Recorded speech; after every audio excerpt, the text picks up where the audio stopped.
तं पुरुषं महान्तं आदित्यवर्णं तमसः परस्तात् तमेव विदित्वातिमृत्युमेति नान्यः पन्था विद्यते यनाय नान्यः पन्था विद्यते यनाय। ओम शांति शांति शांति। ईश्वर के गुणों की परिचर्चा।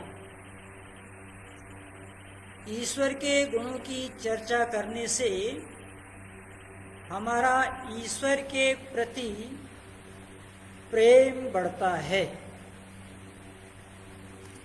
और ज्यों-ज्यों ईश्वर के प्रति हमारा प्रेम बढ़ेगा हम उसकी निकटता को प्राप्त करेंगे। उसकी निकटता को प्राप्त होने से हमारी अविद्या का नाश होगा और विद्या की वृद्धि होगी, जो प्रत्येक मानव का परम लक्ष्य है, मुक्ति, शाश्वत आनंद, उसकी प्राप्ति होगी। तो ईश्वर के अनंत गुण हैं। उन गुणों में से कुछ गुणों की चर्चा मैंने आपके समक्ष पिछले दिनों की है। आज ईश्वर के जिस गुण की चर्चा करते हैं उसका नाम है अनुपम। ये भी ईश्वर का एक गुण है, अर्थात ईश्वर अनुपम है। अनुपम का अर्थ होता है जिसकी कोई उपमा न दी जा सके या जिसकी कोई उपमा हो ही न सके, उसे कहते हैं अनुपम। संसार में तीन अनित्य पदार्थ हैं, ईश्वर, जीव और प्रकृति। अब जो जीवात्मा और प्रकृति है, इनकी उपमा तो संभव है और इनकी उपमा दी भी जाती है, लेकिन परमेश्वर की कोई उपमा नहीं है। इसको आप सरल शब्दों में समझेंगे कि परमेश्वर के तुल्य न कोई था, न कोई है, न कभी कोई हो सकेगा, क्योंकि जितने गुण परमेश्वर में हैं उतने गुण किसी में नहीं है, न जीवात्मा में न प्रकृति में। इसलिए हम कहते हैं कि परमात्मा अनुपम है, उसकी उपमा नहीं हो सकती। अब इसको हम थोड़ा उदाहरणों के द्वारा समझने का प्रयास करेंगे। जैसे कहा जाता है कि राजा का मुख पूर्णिमा के चांद सा है। अब यहाँ जो चांद है, चंद्रमा है, यह है उपमान, और जिससे तुलना की जा रही है वह है उपमेय राजा का मुख। तो राजा का मुख कैसा है? पूर्णिमा के चांद की तरह है।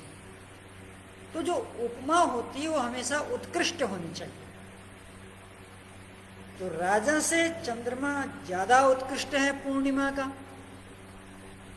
इसलिए ये उदाहरण अच्छा बैठ रहा है। अभी बताओ, संसार में कौन ऐसा है जो परमात्मा से सुंदर हो, जिसके साथ परमात्मा की उपमा दी जा सके? कोई भी नहीं है। इसलिए कहा परमेश्वर अनुपम है। और उपमा भी जो दी जाती है वो 100% लागू नहीं होती है। जैसे चांद की पूर्णिमा का जो वर्णन है वो राजा में 100% नहीं है।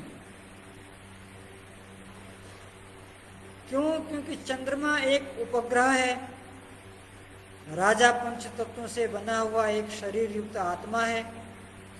चंद्रमा जड़ है, राजा की आत्मा चेतन है।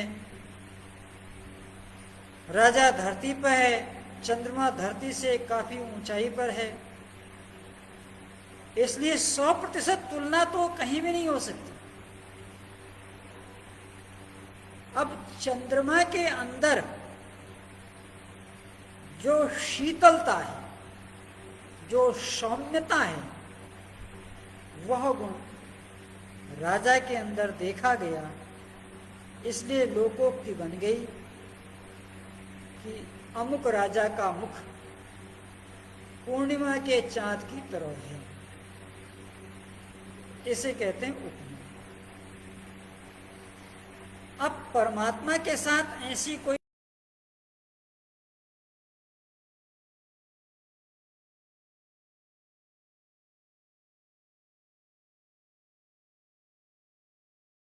न चाधिकम च,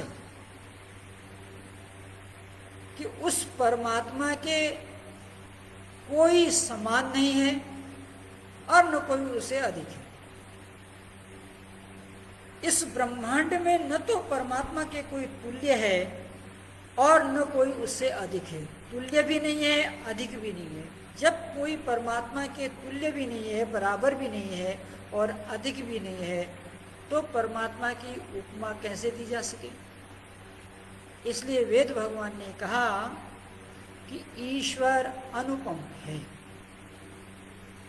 अब यहां एक प्रश्न खड़ा उठता है, जब हम ईश्वर की उपमा दे ही नहीं सकते तो फिर ईश्वर की सिद्धि कैसे करेंगे, फिर लोगों को समझाएंगे कैसे।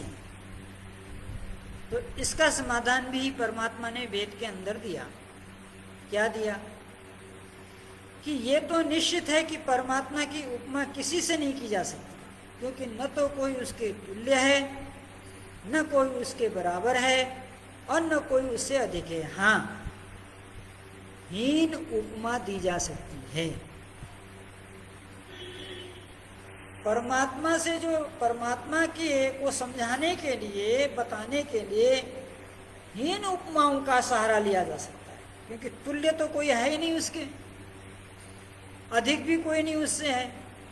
तो हीन उपमाओं के द्वारा परमात्मा को समझाया जा सकता है, या समझाते हैं, विद्वान समझाते हैं, शास्त्र समझाते हैं, स्वयं वेद में समझाया गया है। तो अब हीन उपमा के उदाहरण देखें। मैंने प्रारंभ में एक मंत्र पढ़ा था हीन उपमा का। वेदाहमेतं पुरुषं महांतं आदित्यवर्णं तमसः परस्तात्। ये हीन उपमा का उदाहरण है वेद में। वेदाहमेतं, मैं जानता हूं पुरुषम, उस परम पुरुष परमात्मा को जो कि महान है। ये घोषणा कर रहा है, मैं उस महान पुरुष को जानता हूं। आदित्य वर्णम, वह सूर्य के समान तेजस्वी है। तो किसके द्वारा समझाया? सूर्य की हीन उपमा दी गई, क्योंकि इस भौतिक जगत में जितने भी प्रकाश हैं, उन सब प्रकाशकों का मूल आधार सूर्य है। सूर्य के प्रकाश से ही चंद्रमा प्रकाशित होता है। नाना प्रकार के जो प्रकाश हैं वो सूर्य के प्रकाश है। इसलिए भूलोक में जितने भी प्रकाशक हैं उनका राजा सूर्य है, सबसे बड़ा। इसलिए इस सूर्य की उपमा से परमात्मा को समझाने का प्रयास किया।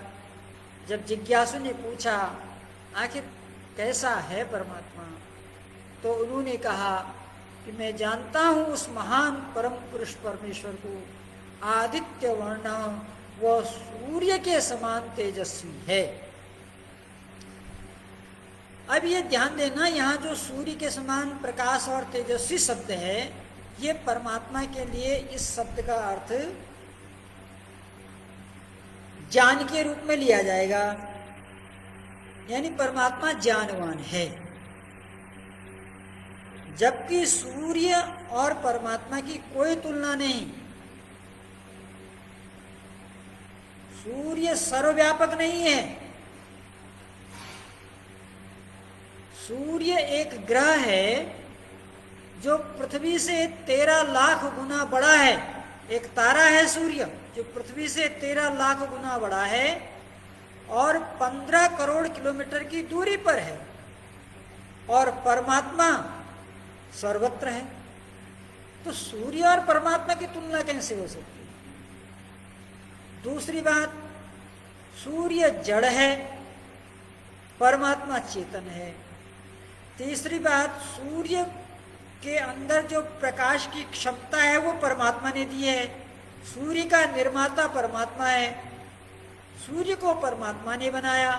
ऋतं च सत्यं चाविदा तपसोऽध्य जायत ततो रात्रे जायत ततः समुद्रो अर्णव समुद्रात् अर्णवात् दधि संवत्सरो अजायत अहो रात्राणि विदधत् विश्वस्य मिषतो वशी सूर्या चंद्रमशो धाता यथा पूर्वम अकल्पयत्। ये आगमर्षण मंत्र है संध्या का, जहां पर ये बताया कि परमात्मा ने सृष्टि के आदि में एक बार सूर्य बनाया था और प्रलय तक वही सूर्य रहेगा, बीच में अलग सूर्य नहीं आएंगे। तो पता लगा सूर्य का निर्माता परमात्मा है और परमात्मा स्वयं वो है, इसका कोई निर्माता नहीं है। इसलिए सूर्य के साथ परमात्मा की तुलना नहीं हो सकती है, परंतु हीन तुलना कर सकते हैं, हीन उपमा कर सकते हैं। वह उपमा सूर्य के प्रकाश से। एक गुण ऐसा है सूर्य में जो परमात्मा के सामीप्यता को, परमात्मा की निकटता को बताता है, वो है प्रकाश।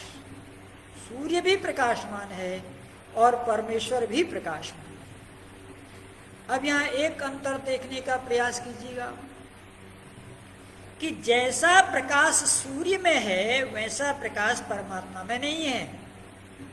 इसलिए जब हम सूर्य का प्रकाश कहते हैं, वहां प्रकाश का अर्थ परमात्मा का ज्ञान हुआ। जैसे सूर्य प्रकाशमान है वैसे ही परमात्मा ज्ञानवान है। और जैसा प्रकाश सूर्य में है ऐसा प्रकाश परमात्मा में नहीं है। और इसका प्रत्यक्ष प्रमाण देखिए। अगर सूर्य जैसा प्रकाश परमात्मा में होता तो सृष्टि में परमात्मा व्यापक है, कण कण में है, तो कहीं अंधकार नहीं होना चाहिए, कहीं रात्रि नहीं होनी चाहिए। जहां सूर्य की किरणें नहीं पहुंच रही हैं पृथ्वी के परिभ्रमण और परिक्रमण गति के अनुसार, जिस भाग में सूर्य की किरणें नहीं पहुंच रही वहां क्या होता है?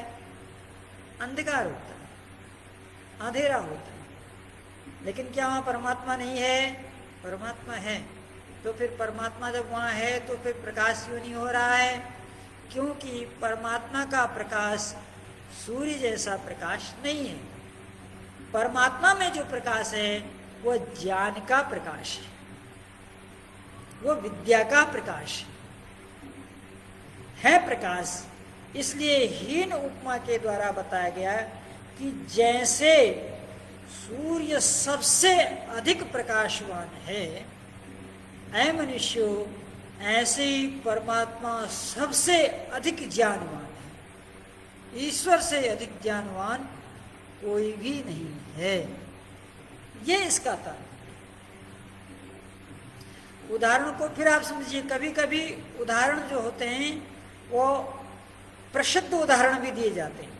जैसे पहले हमने एक उदाहरण दिया था कि राजा का मुख पूर्णिमा की चांद की तरह है। होगा किसी राजा का मुख, हर राजा का मुख तो नहीं हो सकता। तो इसलिए ये सुप्रसिद्ध उदाहरण नहीं है। लेकिन एक सुप्रसिद्ध उदाहरण भी होता है संसार। जैसे राम की गाय बिल्कुल वैसे ही है जैसे नील गाय है। तो नील गाय कहते हैं जो जंगल में रहती है, उसको नील गाय कहते हैं। अब 100% लक्षण नील गाय के और गाय के नहीं हैं, लेकिन कुछ लक्षण हैं जो विद्यमान हैं। तो इसलिए कहा कि अमुक व्यक्ति की गाय खो गई। उसने पूछा, क्या आपने मेरी गाय देखी? उसने कहा, आपकी गाय की कोई पहचान? बोला, हाँ, हमारी गाय ऐसी है जैसे नील गाय। नील गाय जो जंगल की गाय होती है, जंगली गाय, उसे नील गाय कहते हैं। लेकिन परमात्मा में ये उदाहरण नहीं घटता। वहां जो सूर्य का प्रकाश है वो भौतिक प्रकाश है, और परमात्मा का जो प्रकाश है वो विद्या का प्रकाश है, वो ज्ञान का प्रकाश है। और ऐसे बहुत सारे मंत्र आते हैं। उपनिषद में ऐसी प्रार्थना आती है, ओम तमसो मा ज्योतिर्गमय। हे परमात्मा, आप हमें अंधकार से प्रकाश की ओर ले चलो। तो यहाँ पर कौन सा प्रकाश है? सूर्य का प्रकाश? नहीं। कौन सा अंधकार है? सूर्य के अभाव वाला अंधकार? नहीं। यहाँ तमसा का मतलब है अज्ञान और अविद्या, यही अंधकार है। और ये ऐसा अंधकार है कि जन्म जन्मांतरों तक हमें योनियों में भटकना पड़ता है। इसलिए परमेश्वर से प्रार्थना है कि हे प्रभु, ये अविद्या रूपी जो अंधकार है, ये जो अज्ञान रूपी अंधकार है, ये अज्ञान हमारा नष्ट हो। ज्योतिर्गमय, हम आपके आध्यात्मिक प्रकाश को, ज्ञानयुक्त प्रकाश को प्राप्त करें। तो यहाँ आपने समझा कि जो सूर्य की उपमा दी गई उपमेय परमात्मा के लिए, तो इसमें क्या देखना है कि परमात्मा को मैं जानता हूँ वेद के शब्दों में, वेदाहमेतम पुरुषम महांतम। पुरुष कहते हैं परमात्मा को, उस परम पुरुष परमात्मा को मैं जानता हूँ। अब यहाँ पर एक चीज आप और देखेंगे कि ये जो परम पुरुष है, मतलब पुरुष तो जीवात्मा भी, हर जीवात्मा पुरुष है। इसलिए जीवात्मा रूपी पुरुष को और परमात्मा रूपी पुरुष को अलग करने के लिए बीच में परम शब्द का प्रयोग होता है। इसका मतलब क्या है कि ये जो मंचों पर लोग कहते हैं ना, परम पूज्य स्वामी रामदेव जी महाराज, परम पूज्य शंकराचार्य जी महाराज, परम पूज्य महात्मा जी, यहाँ पर परम शब्द का प्रयोग गलत करते हैं। महात्मा महान आत्मा होते हैं, महापुरुष होते हैं, लेकिन परम शब्द जो है ये जीवात्मा के लिए नहीं है। ये जो परम विशेषण है ना, इसमें विशेषता जीवात्मा की है ही नहीं, इसमें विशेषता परमात्मा की है। तो जिसकी विशेषता है उसके लिए विशेषण लगेगा। तो जो परम पुरुष है वो कोई जीवात्मा नहीं हो सकता कभी। इसलिए हमेशा परम शब्द परमात्मा के साथ ही लगता है। वेदाहमेतम पुरुषम महांतम, मैं उस परम पुरुष महान बड़ा है जो सर्वव्यापक है, ऐसे परमेश्वर को मैं जानता हूं। आदित्य वर्ण, वह सूर्य जैसा तेजस्वी है। और आगे कहा तमसः परस्तात्, वह अंधकार से परे है। कहाँ है वो? अंधकार से परे।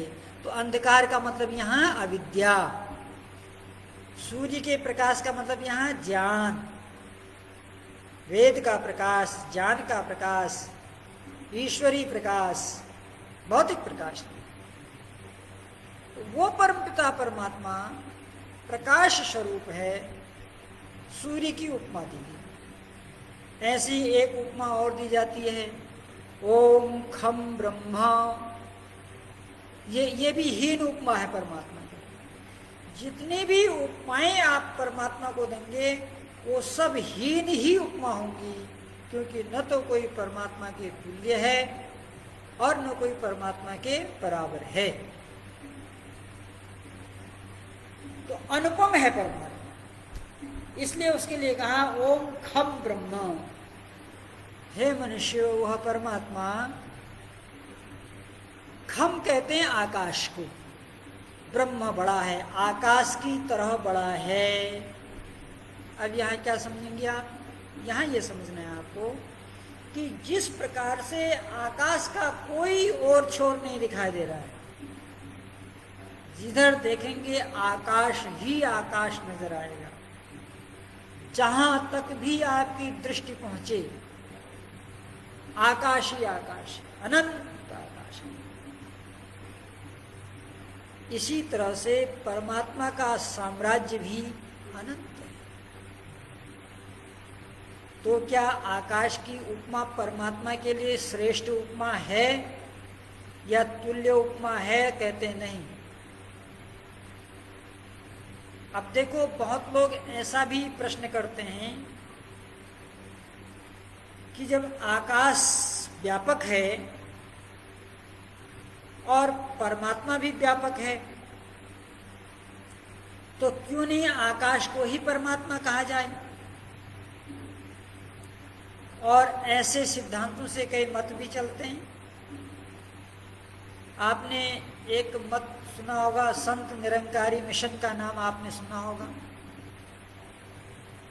तो संत निरंकारी मिशन में उनके अनुयायी, उनके भक्त लोग, उनके प्रवचनकर्ता कहते हैं हम परमात्मा का साक्षात्कार आपको करा देंगे, तब आप गुरु मंत्र लेना। तो लोग कहते हैं भाई इससे बढ़िया क्या हो सकता है कि पहले इस परमात्मा का साक्षात्कार करो फिर गुरु मंत्र लो। तो लोग बहुत तैयार हो जाते हैं, बहुत बड़ा मिशन है। तो वो करते क्या हैं, ये खाली स्थान उन्होंने दिखाया, ऐसे बीच में खाली स्थान है, ये क्या है? आकाश है। तो कहते हैं यही ईश्वर है, क्योंकि उन्होंने देखा कि जैसे आकाश अनंत है, व्यापक है, वैसे परमेश्वर भी व्यापक है, इसलिए आकाश ही ईश्वर है। और वेद में भी मंत्र आया, यजुर्वेद में भी, खम ब्रह्म, परमात्मा आकाश की तरह व्यापक है। अब वेद के मंत्र की एक विशेषता देखिए, वेद ने मंत्र में यह नहीं कहा कि परमात्मा आकाश है, खम ब्रह्म, आकाश की तरह। जैसे आकाश सर्वव्यापक है, वैसे आकाश की तरह परमात्मा भी है, मगर आकाश परमात्मा नहीं है। अब इसको कैसे समझेंगे? क्योंकि आकाश एक जड़ तत्व है, पंच महाभूतों में एक महाभूत है जो प्रकृति पदार्थों से बना है।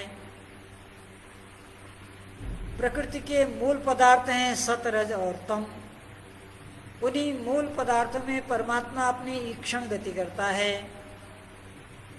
परमात्मा के तप और श्रम से उसमें कंपन पैदा होती है, उस कंपन से पदार्थ बनते चले जाते हैं।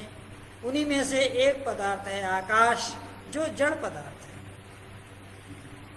अब आकाश का होना क्यों जरूरी है? क्योंकि अगर आकाश न हो तो ये सृष्टि रहेगी कहाँ? इसलिए उपनिषदकारों ने कहा जिस समय तुम आकाश को लपेट लोगे चादर की तरह, चटाई की तरह, आकाश को जिस दिन तुम लपेट लोगे तो उसके परे तुम्हें ब्रह्म दिखाई देगा। अर्थात न आप आकाश को लपेट पाओगे, न आपको बाहर ब्रह्म दिखाई देगा। ब्रह्म तो कण कण में है, लेकिन अनुभूति तो उसकी अंतरात्मा में होगी, हृदय गुफा में होगी। तो इसलिए आकाश भी सर्वव्यापक है, परमात्मा भी सर्वव्यापक है, लेकिन आकाश जड़ तत्व है, प्रकृति पदार्थों से बना है, उसे परमात्मा बनाता है। और जबकि परमात्मा चेतन तत्व है और वह स्वयं है। आकाश की तरह परमात्मा सर्वव्यापक है, लेकिन आकाश परमात्मा नहीं है। तो ये क्या हुआ? ओम खम ब्रह्म, यह भी एक हीन उपमा हुई जिसके द्वारा आप परमात्मा का अनुमान कर सकते हैं। हालांकि ये शब्द प्रमाण है, ये प्रमाण अनुमान नहीं है, ये शब्द प्रमाण है। लेकिन शब्द प्रमाणों के माध्यम से आपको ये समझाया गया है कि आप पूछ रहे हो परमात्मा कैसा है, तो देखो खम ब्रह्म, जिस तरह आकाश सर्वत्र व्याप्त है, ऐसा ही परमात्मा भी सर्वव्यापक है, परंतु आकाश परमात्मा नहीं है। समझाने का प्रयास किया। तो कुल मिलाकर के निष्कर्ष यह निकला कि इस सृष्टि में कोई भी पूर्ण उपमा नहीं है जो परमात्मा को लक्षित कर दे। इसलिए कहा यम नेति नेति निगमा अवाचु। निगम कहते हैं शास्त्र, शास्त्र जिसके बारे में नेति नेति नेति कहते हैं, ऐसा उपमा। अगर आप संसार में उसकी उपमा करना चाहो तो कोई भी पूर्ण उपमा परमात्मा की नहीं हो सकती है। अब उन लोगों को विचार करना चाहिए जो मानव निर्मित मूर्तियों के अंदर चेतन परमात्मा की कल्पना करके उसे परमात्मा मान रहे हैं, जो कि हीन उपमा में भी नहीं आता। आकाश में और सूर्य में तो कुछ विशेषताएं भी हैं, मूर्ति में क्या विशेषता है जो उसकी उपमा परमात्मा से किया जाए? कि मूर्ति की आंख जैसी परमात्मा की आंख है, कि मूर्ति की कान जैसी परमात्मा की कान है ना। इसके लिए पिछले वीडियो बनाए जा चुके हैं जहाँ ये बताया जा चुका है कि परमात्मा निराकार और निर्विकार है। इसलिए मूर्ति की, महापुरुषों की कोई उपमा परमात्मा से नहीं दी जा सकती। केवल प्रकृति पदार्थों में भी जो उत्कृष्ट पदार्थ हैं, जैसे मैंने बताया भौतिक प्रकाशकों में सबसे श्रेष्ठ और उत्कृष्ट प्रकाश सूर्य का, और उसकी उपमा, उसकी हीन उपमा देते बताया कि मैं उस महान परमात्मा को जानता हूँ जो सूर्य की तरह तेजस्वी है, सूर्य की तरह प्रकाशमान है। अर्थात जितना प्रकाश सूर्य के अंदर है उससे भी कई करोड़ों गुना अधिक आध्यात्मिक प्रकाश, आध्यात्मिक ज्ञान, वेद का ज्ञान, तत्व का ज्ञान परमात्मा के अंदर है। वह अनुपम है। उस परमात्मा की संसार के किसी पदार्थों से उपमा नहीं दी जा सकती है, केवल समझाया जा सकता है। इसी प्रकार से बहुत सारे अनुमानों के द्वारा हम परमात्मा के बारे में कार्य कारण के सिद्धांत से जान सकते हैं कि अगर कोई कार्य वस्तु है तो उसका कोई कारण है। तो सृष्टि भी एक कार्य वस्तु है। तो इस सृष्टि कार्य वस्तु का कारण क्या जीवात्मा हो सकता है? नहीं हो सकता है। क्यों? क्योंकि सृष्टि को बनाने के लिए जितना ज्ञान, जितना बल, जितना सामर्थ्य चाहिए वह किसी भी जीवात्मा के पास नहीं है। वह ज्ञान केवल केवल परमपिता परमात्मा के पास है। इसलिए ये कार्य रूप सृष्टि का अगर कोई कारण है, निर्माता निमित्त कारण, तो केवल केवल परमात्मा है। प्रकृति इसका उपादान कारण है, काल, दिशाएं इत्यादि इसके सहायक कारण हैं। ऐसा परमात्मा जो सृष्टि का आदि कारण है, जो कारणों का कारण है, जो मूल का मूल है, वह परमात्मा अनुपम है। उस अनुपम परमात्मा की कोई उपमा नहीं है। जिस दिन ये बात हमारे हृदय में समाहित हो जाएगी, उस दिन हमारी मूर्ति पूजा, चित्र पूजा, जड़ पूजा अपने आप समाप्त हो जाएगी। क्योंकि हम न मूर्ति से उसकी उपमा दे सकते हैं, न चित्र से उसकी उपमा दे सकते हैं, न प्रकृति पदार्थों से उसकी उपमा दे सकते हैं। अगर उपमा देते भी हैं तो हीन उपमाएं देते हैं, और जो हीन उपमाएं होती हैं वो 100 की 100% पूर्ण नहीं होती है। जैसे मैंने 2 उदाहरण दिए थे कि राजा का मुख पूर्णिमा के चांद की तरह सुंदर है, अथवा मेरी गाय नील गाय जैसी है। तो गाय और नील गाय जैसे 100% एक नहीं है। राजा का मुख और पूर्णिमा का चंद्रमा से 100% एक नहीं है। उसी प्रकार से सूर्य और आकाश आदि जो उपमाएं परमात्मा में घटित हो रही हैं वह हीन उपमा है, पूर्ण उपमा नहीं है। क्यों? क्योंकि पूर्ण उपमा देने के लिए कोई ऐसा पदार्थ नहीं है। इसलिए नहीं है क्योंकि परमात्मा अनुपम है। तो आपने ईश्वर के इस गुण का श्रवण किया, अब इसका चिंतन करें और आत्मसात करें, तो आप भी अनुपम बनने का प्रयास करें। अब आपकी अनुपमता और परमात्मा की अनुपमता में थोड़ा सा अंतर ये होगा, आप भी अनुपम हो जाने का मतलब ये है जैसे संसार में लाखों फूल हैं मगर गुलाब जैसा कमल नहीं, कमल जैसा जूही नहीं, जूही जैसा चंपा नहीं, चंपा जैसा गेंदा नहीं, गेंदा जैसा सूर्यमुखी नहीं। उसी प्रकार से आप भी परमात्मा के अनुपम गुण से अनुपम बन जाए, आप जैसा भी कोई न हो, आप अपने आप में अद्वितीय बन जाएं, आप अपने आप में एक मिसाल बन जाएं। वो तभी होगा जब आप परमात्मा के इस अनुपम गुण को आत्मसात करेंगे। आपने सुना, बहुत बहुत धन्यवाद, सादर नमस्ते।